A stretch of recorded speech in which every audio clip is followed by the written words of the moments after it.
Yep. You started? Okay. So called this dissolving anger. Dissolving anger.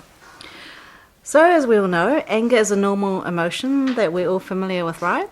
We all get angry. It's a common, but it's a complex emotion because so much is tied into this emotion. And the feeling of anger is neither good or bad. It's what we do with it that matters. So anger is a protective emotion, like a defense mechanism. And it's actually a less sensitive emotion that hides or protects deeper, more sensitive emotions, even unbearable emotions underneath. Anger can be healthy when it's expressed calmly, respectfully, and assertively, and that's called assertive anger. So most of us think anger is loud and physically violent. Indeed, it is a powerful emotion, but anger can start off as a little feeling of annoyance. It can start off as irritation, frustration, or disappointment. So sometimes you don't get to exactly go to angry. You might just feel annoyed, irritated, frustrated, or disappointed. So then if those initial small feelings go unnoticed, like you just don't notice you're feeling that, and then just subconsciously you suppress it, and these feelings will just fester. They grow bigger and bigger. And then when we get triggered, it's expressed strongly as anger. And that's when you notice it because it's expressed so strongly, or it comes out in indirect strong ways or direct ways. Yeah, then when anger becomes a default mood, like you're angry all the time, and you get very impulsive, right? And then it becomes an automatic reaction. That's when it gets very problematic, right? Because it grows into rage. It has potential to grow into rage. And that's where we see really painful, hurtful consequences and even fatal impacts, such as murder. So that's how powerful anger is when it's suppressed and when it turns into a default mood and it's an automatic reaction. So what you want to do is dissolve and digest, as in process, your anger issues long before you get to the point where your judgment has clouded and you've lost all rational thought. So the Word of God shows us how to be slow to anger in this very profoundly wise verse, James 1:19. So understand this, my beloved brothers and sisters. Let everyone be quick to hear, and this Amplified version says, be a careful, thoughtful listener, slow to speak, a speaker of carefully chosen words, and slow to anger, patient, reflective, forgiving. So quick to listen, slow to speak, slow to anger. Besides God, who should we listen to very quickly and listen to very slowly? Hence, we become slow to get angry, slow to react. Who? It's ourselves, right? It's yourself. Apply this to yourself. We will talk more about self-awareness and self-reflection later. The thing is, if you're not aware of your thoughts and feelings, you will be less aware of the impact on others as well. So remember this, any emotion, suppressed, pressed, expressed. Suppressed, pressed, expressed. Suppressed emotions can only stay in your mind and body for so long before it's pressed, meaning triggered, and then it explodes or implodes, meaning expressed. So if you suppress it, once it's pressed, it'll be expressed. So neither suppressing or expressing aggressive, angry feelings is helpful or healthy. And that's why we need to understand what kind of anger we are feeling, or what's the feeling underneath. Yeah, what's under the surface of the anger. Right, so there are generally 3 categories of anger, categorized into 3 basic headings. Number 1, assertive anger. It's something when you feel, is when something you feel is unjust, something's unfair, something's unsafe. So these strong feelings prompt you to take positive protective action, and that leads you to positive change. So for example, being scammed of money, right? You take action to try and get your money back, and then you want to report the scammers to the police. So assertive anger is a healthy and a constructive way of expressing anger that allows you communicate your feelings, your needs and boundaries directly, calmly and respectfully without aggression or passive behaviour. So that's the first type, assertive anger. Secondly, passive-aggressive anger. That's anger expressed indirectly. So in these situations, we might not notice that, oh, I'm angry. So this anger is indirectly or unconsciously expressed because it's been suppressed and internalized. And its expressions can look even neutral, unintentional, and accidental, and may not get picked up by yourself or others early on. So you might not think, this is anger, I'm angry. Some passive-aggressive anger is expressed as sarcasm, sulking and silent treatments, ghosting, withdrawing from conversations or others, withholding of emotions, withholding your presence, withholding information, affection. You can procrastinate, and there's stubbornness there as well. Yeah. And the third type of anger is openly aggressive anger. Now that's the anger that's very obvious to all of us. It's anger expressed directly. It's hostile, it's forceful, it's physically, emotionally, or verbally strong or violent. So you probably know already examples of this: verbal, yelling, shouting, screaming; physical, hitting, punching, violent acts, throwing around things. It can be emotional, where it comes out in very hurtful words like put-downs, bullying, threats, manipulative words. It can be relational, you're shutting someone out, you're picking on someone, you're ambushing them. So, it's a very direct form of anger expressed. And here's the other thing about this too, about anger. It can be really addictive. Dumping or venting anger in the moment, it actually does feel good. It releases more dopamine in your brain. Yeah. So that's why it's a very convenient emotion. It's quick to get to, and it gives you some kind of a false high. It becomes easy to default to it because, yes, it brings some high and also a temporary relief, right? When you actually vent or act out on your anger. If you say you lash out, you feel this temporary release too. But unfortunately, when you vent anger, when you act out on it, it just feeds that more and more. So you get caught up in a very vicious cycle. And so venting anger can drive us into other addictions, because after we vent, right, we feel guilty. We feel shame around what we've done. You might say to yourself, I feel bad about what I did. It must mean I'm a bad person. So there's guilt there and shame. So these feelings can be painfully unbearable. And that's why then we're like, I need to not feel this. I want to avoid this. I want to feel better. So then you start doing unhealthy things, and you soon get addicted to doing those unhealthy things to try to numb and avoid and to feel better. You see the vicious cycle going on?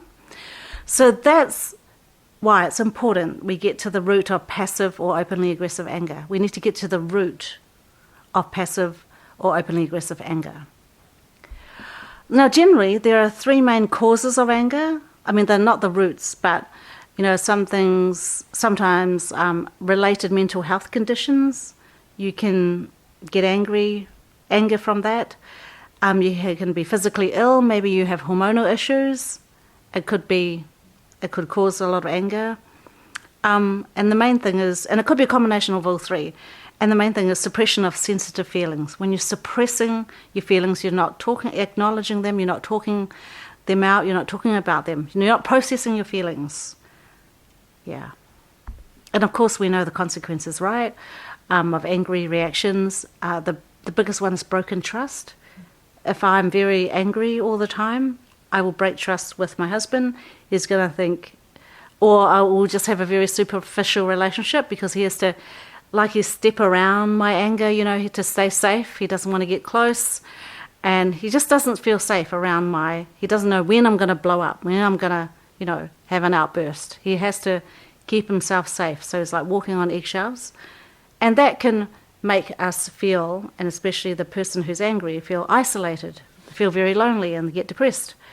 And so it just perpetuates mental health and physical health and financial issues as well. It's all affected. Yeah. Okay. So now, how do you approach these angry feelings or the angry mood? How can you dissolve and digest anger? Because that's what we need to do. We need to dissolve it and then digest it, process it. So we got to put into practice James 1:19. Right? So first thing, we've got to pray, obviously, because we need the help of the Holy Spirit. We need his insight. And additionally, as well, and not avoiding this, we need to put some self-awareness and emotional regulation skills into practice. Because we're responsible for what goes on in our own body and soul. We can't control what others do to us. We can't change our past. But we can choose what we do with our mind and our emotions. We have a choice. We have free agency around this. So say first you're really, really angry. The first thing you do is you might remove yourself from the situation. And then you've got to ground yourself first. Meaning to calm yourself down, to soothe yourself. So that you can actually start processing. Start, just having a little talk with yourself. So if you can't find a way to get away, maybe you want to distract your mind by just changing your thinking, your focus. So you might start counting 1 to 100 silently, just making your mind think about something else, just to calm down. You might take some deep breaths to calm down, but don't act on those angry feelings. That's the main thing. It's just like you're trying to calm yourself down in order to deal with them. So it takes time and effort to heal, to unlearn and relearn. And so we need to be kind and patient and gentle on ourselves. I think the worst thing we could do is judge ourselves. Like, oh, why am I feeling this way? I shouldn't feel this way. I am bad because I feel this way. That's judging yourself. So what you want to do is you want to be non-judgmental. You want to be like as God is to you. You want to be kind and patient and gentle to yourself. So here's how we put James 1:19 into practice. Being quick to listen, to reflect, right? Slow to speak, slow to act, and then we'll be slow to angry. So the first thing we can put into practice, and when I say practice, I mean develop these habits, because we have developed so many bad habits that control our lives and that we naturally act on and we don't challenge or question. So we have to take time to unlearn a lot of old habits and learn new habits. So number 1, be reflective, be self-aware. Try to understand your feelings. So some of us are so scared of our own feelings and we tie ourselves to our own feelings. So we have to separate ourselves from our feelings. The truth coach here. I am not my feelings. I am not my feelings. So now you can be free to be curious, be observant. So don't judge and don't make conclusions, because this will stop you in your tracks from going a bit deeper. If you start judging, you start concluding. So just be curious, just be an observer. So explore your feelings as if you're trying to help someone else. So it's my feelings, like, what just happened? So talk about it to yourself. What just happened? How did that happen? What feelings came up besides anger? So try to, trace what those feelings were behind the anger, underneath the anger. So I was angry at first, but I felt annoyed. Say when somebody called me a name, I felt annoyed. What else did I feel? But what was I feeling so strongly about? Why did I react so strongly? That looked like anger. Yeah, I was angry at first. Then if I think deeper, I felt annoyed. Well, actually, I felt humiliated. See, that's the bottom, more sensitive emotion. I actually felt humiliated. So I feel upset about that. I was hurt. So you see how you just try to uncover the more sensitive feelings? Because anger covers over the more sensitive feelings. It hides it. And so if you're trying to only deal with anger, you don't get to the bottom issue. So you just got to recognize what those unbearable feelings are deep down underneath, and you learn how to acknowledge them and learn how to sit with them. Because until you can really sit with them, acknowledge, know what they are, understand what they are, and sit with them, you can't process them. Because you can't process something you don't know. And number 2, be vulnerable. So then it's some of us, we grew up with, not a lot of vocabulary. Maybe we only know 3 words for our emotions. Happy, sad, or angry. Because, that was taught to us in the home. That was modeled to us in the home. And we only ever talked about, I'm happy, I'm sad, or angry. So then you might find a feelings wheel to help you extend your vocabulary. Yep, that's very helpful. So you've got to name those primary emotions, those sensitive emotions deep down. You learn to, it's helpful to express it, to talk it out. So then you're telling yourself, you're showing yourself that you can put words to it, you're acknowledging it, you're actually doing something with your body, you're not just thinking it. And you can share this, you can pray it out to God, you can tell God. The thing is to process and to express how you're feeling. Yeah. And thirdly, renew your mind. So this, renewing your mind, so the first part is, when you're talking about your feelings, that's the right brain side, right? The right brain, the emotions sit on your right brain side. So you've got to deal with the other side of the brain. So only when you can deal with the emotional side can you actually, some of us rationalize more than we are emotional, and some of us are more emotional more than we are rational. So we need to deal with the both parts of the brain.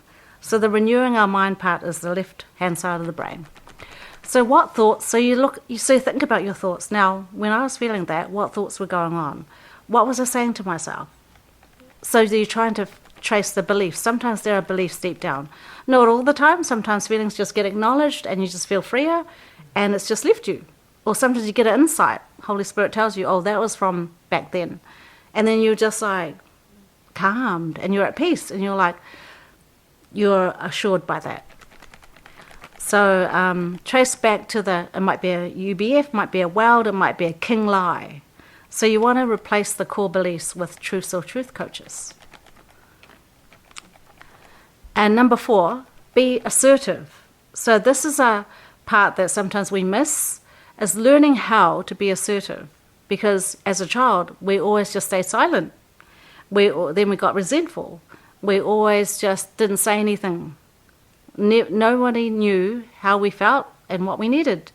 So you've got to learn to verbalize what you need. Be assertive.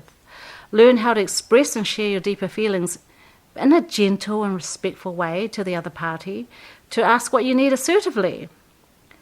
For example, I felt a feeling when this happened, when I heard this said, when I saw this happen. Okay, so yes, that's what we need to practice and train ourselves in more. And so that is putting James 1:19 into action, isn't it? Yeah. So that is how we dissolve and we digest anger. It really is a lot of habit forming, isn't it? Have a go, guys. Yeah. And that's it. And I have some really good questions for you. Stan will put it into the chat. Yep. But before then, do you guys have any questions? Anything come up for you when I was talking? Guess one thing is that anger comes out in very different forms. So not just my familiar form was really vocal, it was very loud. Sometimes physical, like I'll just push or slam doors, something like that. Yeah. But other times it's pretty indirect. So no. I was just going to say, yep. I can share some different. Yep. But yeah, I guess I didn't think I was someone who really related to anger much. But then when you talked about the passive aggressive anger section, I was like, oh yeah, that makes sense. Yes. We all get angry. Yeah. Like what did you notice you used to do? that was passive.